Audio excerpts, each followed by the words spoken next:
Hi, I'm Rosemary and the following reading is taken from the opening chapter of The Appearance of Truth.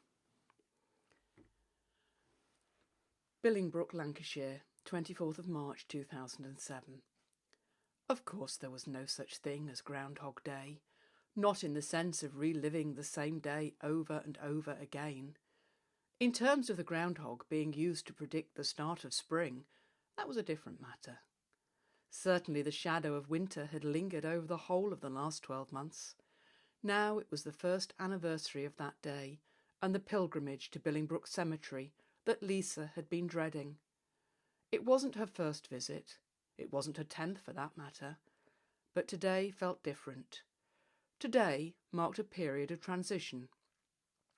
Her mum's final words had been, "I'm sorry." She never said what for. She never said anything else, just, "I'm sorry." And then her breathing became shallower, and a few minutes later there was no more breathing. Lisa shuddered as she remembered. She wondered if her mum was sorry for dying before her time, sorry for leaving Lisa on her own, sorry for not paying the milkman. She had no idea. She had spent most of the last year worrying about those words. Perhaps it was scary because it threw into sharp relief how little she had moved on in that year. The milkman had been paid, and the day-to-day inconsequential acts of being had continued. But otherwise life hadn't progressed. It was time for the groundhog to find a new home. Lisa looked up and saw the sign ahead, Billingbrook Cemetery. The iron railings surrounding the cemetery stood like a barrier between the living and the dead. Were they there to keep the dead in or the living out? She felt the overwhelming sense of trespassing. This was somewhere she shouldn't be, or maybe it was the intense urge of wanting not to be there, wanting it to be some other way. Why had her parents died so young? It seemed strange that both of them had died. A pang of guilt swept over her that she hadn't brought flowers for Dad too. It had been 4 years since he died. Maybe he would understand. Today was her mum's day. Mother's Day for the living had been last week. This was Mother's Day for her mum. She plucked a single freesia from the bouquet as she walked along the line of graves. She placed the flower on the grassy mound with the headstone that read, Hugh Forster, 1941 to 2003. Her mum had wanted her own plot. Even in anticipation of her own death, she hadn't been able to contemplate being placed with someone who was just bones. There was no logic to it, but it was her choice. It wasn't that her parents hadn't loved each other. They had. They were always so close, happy with just each other's company. She walked 2 rows along and 5 graves further up the path. "Hello, Mum." She laid the bouquet on the grave. "They're your favourites." She felt her vision start to cloud with tears and dabbed her eyes with a tissue. "How have you been?"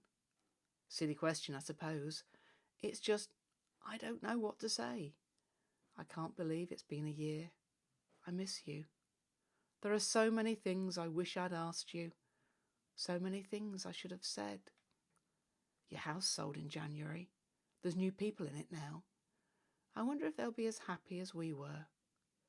She looked down at her watch. 11:10. She watched the hands turning and felt a wave of gulping sobs rising up from the pit of her stomach. She closed her eyes and bit her lip, fighting to hold them down. Her hands were shaking as she opened her mouth and drew in a huge gasp of air. She let it out slowly. I can't say it's the first Christmas since you died anymore, or the first birthday, or the first Mother's Day.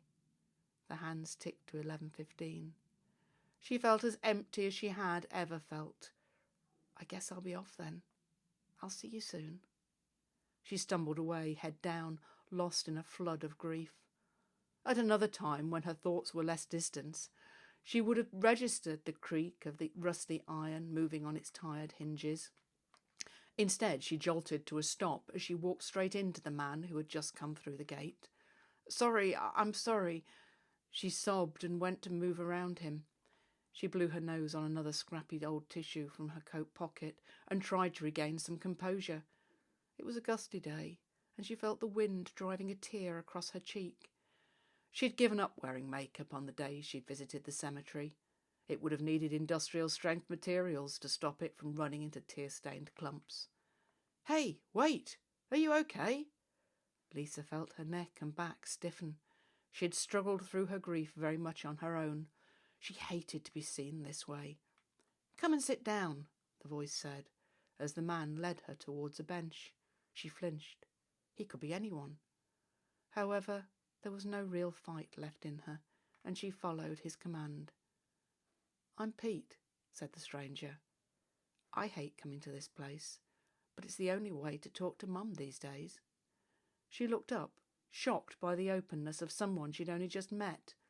Pete's approach had seemed confident, not the type of person who she imagined talking to a grave. But then she was there, so she supposed that it proved nothing. "I was visiting my parents too." Her voice faltered. "It's a year since Mum died. I've been dreading today." Her hands were trembling as she clutched the shreds of tissue. "I needed to be here at the same time she died. I don't know why." "I didn't mean to intrude," said Pete. "Are you going to be all right?" "I was going to the pub when I finished here. If you need someone to talk to who understands." "I'm not much company at the moment," she said, wondering if it was a way of finding an excuse. "But thanks anyway." "Me neither. At least it would be someone to mope with. I'll be in the Red Lion if you change your mind."